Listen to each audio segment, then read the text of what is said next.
తెలంగాణలో 8 మంది ఐఏఎస్ల బదిలీలు జరిగాయి. షెడ్యూల్ కాస్ట్ డెవలప్మెంట్ కమిషనర్గా శ్రీదేవి నియమితులయ్యారు. ఇక వాణిజ్య పన్నుల శాఖ కమిషనర్గా రిజ్వీకి అదనపు బాధ్యతలు అప్పగించారు. డిజాస్టర్ మేనేజ్మెంట్ జాయింట్ సెక్రటరీగా హరీష్ను నియమించారు. మార్కెటింగ్ శాఖ డైరెక్టర్గా ఉదయ్కి అదనపు బాధ్యతలు అప్పగించింది ప్రభుత్వం.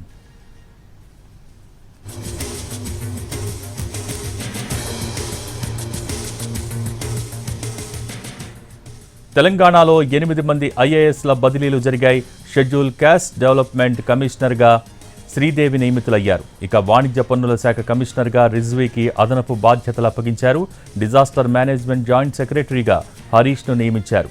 ఇక మార్కెటింగ్ శాఖ డైరెక్టర్గా ఉదయ్కు అదనపు బాధ్యతలు అప్పగించింది ప్రభుత్వం.